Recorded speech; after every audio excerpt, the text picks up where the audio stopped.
నేటి ఈ పరిశుద్ధ దిన శుభములు యేసుక్రీస్తు నామమున ప్రియ శ్రోతలందరికీ తెలియజేయుచున్నాను.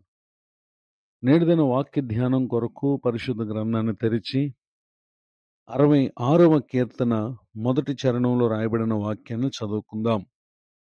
సర్వలోక నివాసులారా, దేవుని గూర్చి సంతోష గీతము పాడుడి, ఆయన నామ ప్రభావము కీర్తించుడి. చదవబడిన ఈ వాక్య భాగంలోని దీవెన నా ప్రియులకు మీరందరూ పొందుదురుగాక. యేసుక్రీస్తు ప్రభువారు ఆయన సర్వలోక నివాసులకు దేవుడై ఉన్నారు.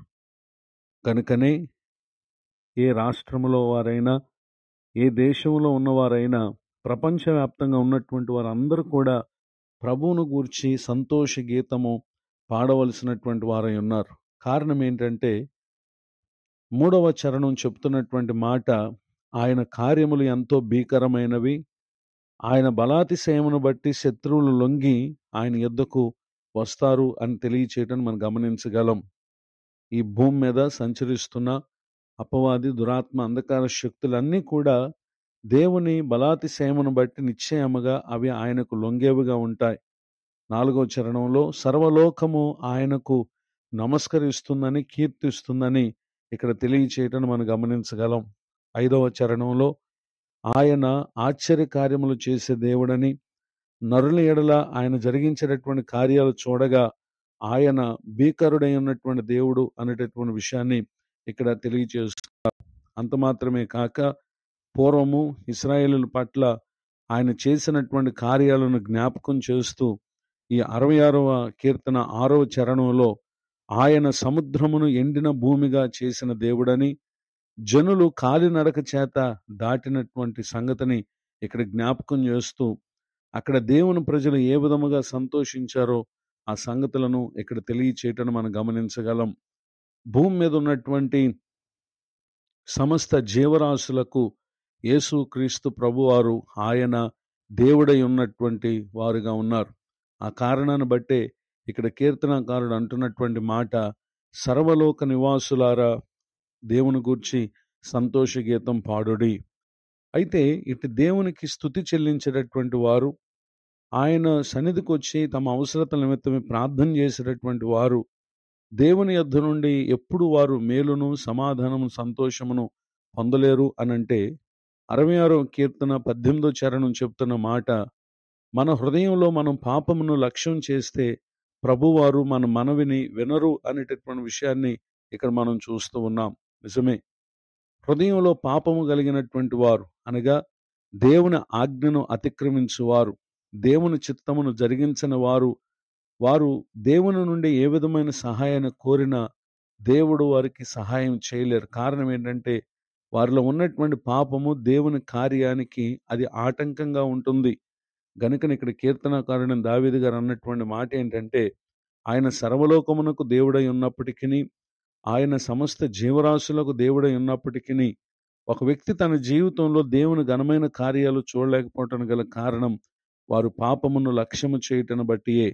ఎందరైతే తమ పాపమును ఒప్పుకొని ప్రభునొద్దకు వస్తారో నిశ్చయంగా ఆయన చేసేటటువంటి కార్యం ఏంటంటే 19-20 చరణాల్లో, దేవుడు నా మనవి అంగీకరించి ఉన్నాడు, ఆయన నా విజ్ఞాపన ఆలకించి ఉన్నాడు, దేవుడు నా ప్రార్థనను త్రోసివేయలేదు, నా యుద్ధ నుండి తన కృపను తొలగింపలేదు, ఆయన సన్నతింపబడును గాక అని ఇక్కడ తెలియచేయటం మనం గమనించగలం. నిజమే, పాపము దేవునికి మనకు అడ్డముగా వస్తుంది. ఆ కారణాన్ని బట్టియే దానిని ఒప్పుకొని విడిచిపెట్టినప్పుడు నిశ్చయముగా దేవుని కార్యాలను మన జీవితంలో చూడగలం అనేటటువంటి విషయాన్ని దేవుని యొక్క వాక్యం మనకు తెలియజేస్తూ ఉంది. ఈ సంగతిని గురించి ప్రవక్త అయినటువంటి యెషయా గారి ద్వారా యెషయా గ్రంథం 59వ అధ్యాయము మొదటి 2 చరణాలలో, రక్షింపనేరకయుండునట్లు యెహోవా హస్తం కురుచు కాలేదు, విననేరకయుండునట్లు ఆయన చెవులు మందం కాలేదు, మీ దోషములు మీకును మీ దేవునికి అడ్డముగా వచ్చెను, మీ పాపములు ఆయన ముఖమును మీకు మరుగుపరిచెను, గనుక ఆయన ఆలకింపుకున్నాడు అని చెప్పి ఇక్కడ తెలియచేయటం మనం గమనించగలం. ఆయన ఒక చోట ఉండి మరొక చోట లేని దేవుడు కాదు. ఆయన ప్రతి స్థలముందు ఉండేటటువంటి దేవుడే. అయితే ఆ దేవుని కార్యాలు మన జీవితాల్లో మనం చూడలేకపోవటానికి గల కారణం, లేక అనుభవించలేకపోవటానికి గల కారణం, అనేక సమస్యల్లో మనం చిక్కుకొని విడుదల పొందలేకపోవటానికి గల కారణం మనలో దేవుని దృష్టి ఎదుట కనబడు దోషమే. ఈ మాటలు వింటున్నటువంటి నా ప్రియ సహోదరి సహోదరులు, సర్వలోక నివాసులకు దేవుడై ఉన్నటువంటి ప్రభు దృష్టికి ఏ విధమైనటువంటి అవిధేయతకు, దోషానికి, పాపానికి అవకాశం ఇవ్వక సమస్తమును చూడగలిగినటువంటి దేవుడు ఆయన గనుక ఆయన మీ జీవితాలలో జరిగించు గొప్ప కార్యాలు ముందున్నటువంటి కాలములో పొందుట కొరకై విన్న వాక్య ప్రకారముగా ప్రార్థన ఆలకించి జవాబిచ్చినటువంటి దేవుని గూర్చి సంతోష గీతం పాడుతూ ఆయన యందు ఆనందించుచు ఆయన కృపలో నా ప్రియులకు మీరందరూ కూడా కొనసాగాలని కోరుతూ ఈ మాటలు ముగిస్తున్నాను. ప్రార్థన. కృపగలిగిన మా తండ్రి, నీ కొందనాలు అయ్యా. మీ కార్యములు అవి భీకరమైనవి, ఎంతో గొప్పవి. సర్వలోక నివాసులకు నీవే దేవుడవై ఉన్నావు గనుక మీ కృతజ్ఞతలు. నేడు విన్న ఈ మాటలు మా ప్రియుల ఆత్మకు నూరంతల మేలు కలుగునట్లుగా సహాయం చేయండి. దైవజనులను, వారి కుటుంబాన్ని, సేవా పరిచయను దీవించండి. కృంగిన వారిని, దుఃఖితులను, వేదనలో ఉన్న వారిని దర్శించండి. నిశ్చయముగా తమ స్థితి ఏ విధంగా ఉందో పరిశీలించుకుని మీ నుండి సమాధానం పొందటానికి సహాయం చేయండి. మరి యొక్క నూతన సంవత్సర దయాకిరీటాన్ని దినం పొందిన మా ప్రియులను మీరు దర్శించి తమ ముందున కాలమంతా కృపాక్షేమలు కలుగు చేయమని యేసు క్రీస్తు నామములో బ్రతిమలు ప్రార్థిస్తున్నాను తండ్రి. ఆమేన్. తండ్రి, కుమార, పరిశుద్ధ ఆత్మదేవుడితో నడిపించునుగాక.